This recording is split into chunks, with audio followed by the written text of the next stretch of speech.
Head coach Mike Brown and the New York Knicks will be unleashing the team's secret weapon going into the 2025-26 season, and fans are buzzing about this as one of the most hyped up Knicks players in a very long time will be getting more rotational minutes amidst some changes to the personnel on this roster, while also rumors still do come around about Landry Shamet and his whole situation and if he's going to re-sign in New York, and that will have an impact on how all this plays out as well. What's up, guys? Welcome back to Knicks Digest. It's Chris here. We're going to pretend I didn't just hit my pop guard like that, and let's jump right into the video as always. If you guys are part of that 66% that's not subscribed, make sure to subscribe to Knicks Digest for daily New York Knicks updates. We have the latest and greatest updates on the Knicks coming at you every single day.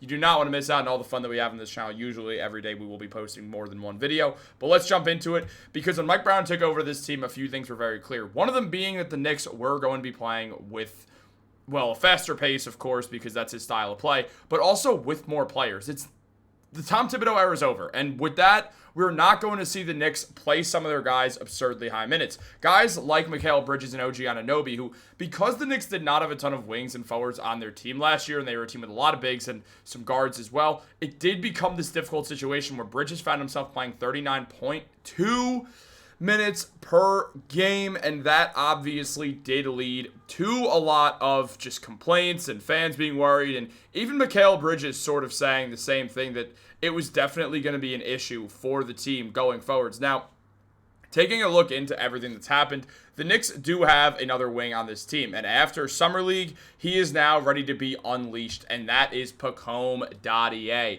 Pome Dier has been with the Knicks since he was drafted in 2024, but saw basically no minutes on the court last season, played the least amount of minutes of any single first-round rookie that played last year because Tom Thibodeau is who he is. Now, in regards to that, we have seen Pome Dier start to break out, and we have a huge update in regards to his development. As Fred Katz said, I talk to people with the Knicks, and they tell me in practice settings, internal metrics, Pome Dier's shooting percentages are insanely good. However, that might mean nothing. I kind of have PTSD on this. Over the first 2 years of Deuce McBride's career when he was shooting 30%, these exact metrics, he had some of the best on them. Let's see, you guys nailed it with the last guy. Now, in regards to Deuce and that whole situation, Tom Thibodeau would repeatedly tell Fred Katz that all the metrics said Deuce was a good shooter, and it was just a matter of getting things going. Now, it could have been a multitude of different reasons. For instance, Deuce was not getting consistent minutes over the beginning of his career, and it's harder to shoot when you're not getting consistent minutes. You don't know when you're going to go, and you don't know when you're going to perform, and you're gonna have all that pressure in the world to perform your best when they finally call your number. And understanding how Tom Thibodeau works, Deuce was probably well aware that he wasn't going to get too many opportunities to really get things going for himself in those early seasons. Now, eventually, he did get his moments, and he played excellently as time went on. As a rookie, he did have that great game against the Rockets when everyone had COVID, and he played really well, and we saw sort of the vision with the Knicks, and we did see him shoot really well. But as time went on, Deuce McBride got better and better and became a great shooter for this team. And now, with Dier, we're hoping to see similar production. Now, Deuce, for his career, is now a 37 or 36% shooter from deep and shot 37% from last season. And on top of that, when you look at McBride throughout the playoffs, throughout the last 2 seasons in the playoffs, McBride has averaged 22 minutes a game, and he's put up 8 points, shooting 37% from deep, where a lot of his shots in the playoffs have come from the three-point line. So Deuce's shooting has consistently got better, and there's still a ceiling for that. And Pome Dier is under a similar tutelage and under a similar time frame, we'll say. Because now the Knicks, like when they brought in Deuce to the rotation because they had traded RJ Barrett and Emmanuel quickly, the Knicks, outside of guys like Mikal and OG, they don't have a ton of wings. And that's going to be beneficial for Dier, who is going to have an opportunity to really take some minutes away. Now, Dier has been super hyped up. Tom Crean, legendary college coach, did say, I thought he was the best natural cutter in the draft. If he'd been in the U.S., he would have been a lottery pick on Dier, that is. So there's been a lot of good talk about Pome Dier and what he's been able to do. And though he was raw, we did see some of that start to come to fruition throughout last season in the G League when he put up 15 points and 5 rebounds per game. Dier's also been playing excellent defense. And a lot of people were very high on Dier going into the draft, saying he had one of the highest ceilings in the entire draft. Now, on top of that, in the Summer League, Dier has now shown up for 2 years now, and the numbers have definitely been solid. Dier put up in an average of 25 minutes. He put up 8 points with 4 rebounds. They're not going to jump off the page, but again, he is someone who, first of all, that first summer league, he did struggle. He's very raw, and he's still raw, but he's getting there. And the shooting, though it doesn't look good now, it's clear that he's going to be able to shoot. We've seen videos of him shoot, and it's a very pretty jump shot. It looks natural. It looks great. It looks smooth. It looks easy to shoot. It doesn't look uncomfortable.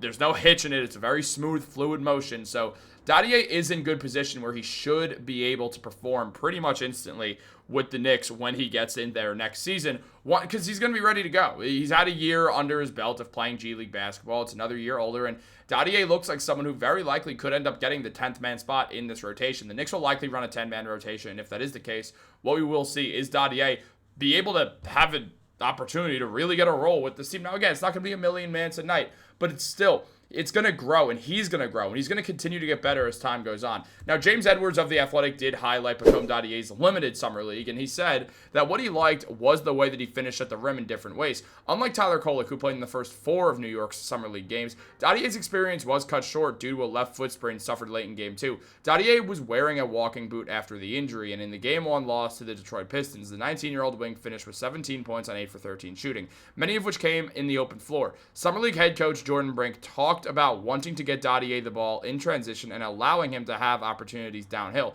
In those instances, Dier finished both through contact and with finesse. He looked comfortable in the open court, and he was able to find success in these instances. Brink said he and the organization want to see Dier grow off the ball, becoming more of a cutter and more assertive in transition. We saw some flashes of that, but not a large enough sample size to dissect how he is progressing there. So that is something to be very aware of. And on top of that, what he also mentions, what he didn't like was the poor three-point shooting. For Dier to become a rotation player with the Knicks, he has to be able to knock down the three ball. He's got a good shot, and it just hasn't translated to the NBA or the G League level yet. In Las Vegas, Dier was 2 for 8 from distance, and in Game 2, he struggled to get a shot to fall from anywhere on the floor. As Edwards said, I think we'll see Dier's shooting continue to show improvement in the upcoming G League season, assuming he spends some time down there. The mechanics of his shot look good. He's just got to start making his takes more consistently, and that is something that he should be able to do. Now, Dier likely will also spend some time in the G League as well, just so he can continue to get big minutes and continue to grow and get better as time goes on. It just makes sense, especially because the Knicks, they're not done in free agency yet. They still have that rookie scale contract to sign, which is almost certainly going to be Mohamed Diawara, who also can try to steal minutes from Dier because they play similar positions. And then also, the Knicks are still very interested in Landry Shamet. There's a real world that what we see happen here is Landry Shamet does re-sign with the Knicks, and the Knicks are going to give him the nod for that spot, most likely, just considering that he was an impact player in the playoffs once he got in for those final 4 games, shooting 53.8% from 3, and also just throughout the end of the regular season, and then was knocking threes down left and right. He became their quick trigger spot-up three-point shooter, and the Knicks don't have one of those right now. And if Pax isn't able to make his shots, then it's going to go back to Landry Shamet. So Dier is going to have to fight for this role, but what we're seeing right now is a guy who is going to break out onto the scene with this Knicks team sooner rather than later. It seems like Dier is getting better faster than we expected, and that's obviously never going to be a bad thing. Now, look, when it comes down to it, this is what the Knicks' projected depth chart looks like. Now, I'm going to say, almost certainly Mitchell Robinson is going to start, not Josh Hart. But I'm going to read the lineup on this screen, so don't say that I want Josh Hart to start. I do want it to be Mitchell Robinson. But it's going to be Brunson, Mikal, Josh Hart, OG, and Cat. And then you look towards the bench unit, which has McBride, Clarkson, Dier, Yabusele, and Mitchell Robinson. All the third-string guys are young rookie guys. Now, for some reason, Pome Dier is nowhere to be found. Oh, never mind, I just can't read because he's right there, and I read his name. And look, guys, I was at the Jersey Shore all weekend. I haven't filmed a video in a few days, and I film videos every single day. So when I don't, I'm really rusty. So, sorry. But look, when it comes down to it, Dier is in that second unit where things stand right now. Now, again, obviously, if you go and you sign Landry Shamet, that'll change pretty quickly. But he could always rip that role right out. Mike Brown's a new coach. He's not necessarily going to do things like the same way that Thibodeau did. For instance, the starting lineup. It's going to be incorrect. But at the same time, what we're also looking at is a real situation where Dier is able to be one of the guys in the rotation. And there is a lot of hope that he's going to be an excellent 3-and-D player, as it's nice to have a young 6'7" good athlete who can hit the three in theory and also play excellent defense. It does look like Dier is going to continue to improve for this to get things going with this Knicks team as time goes on. I really like what we've seen out of Pome thus far, and I do think we are going to continue to see him grow and get some real minutes this season, and we're going to see just why he is that Knicks secret weapon that they've been holding on to, because Dier, he's a do-it-all type of guy who could specialize as a 3-and-D role player as well. Now, the sun is clearly shining in my eyes. If you're watching this video, if you're not, if you're listening to this on Spotify or you're watching to work, or you're just not watching on YouTube, you're not locked in right now, if you want to look at your camera or look at your phone or your TV right now, you can see that the sun is glaring in my face. But that's not your guys' problem, but it is mine, and that's all I got for you. Like this video, subscribe, turn on post notifications. Have a great day, and go Knicks.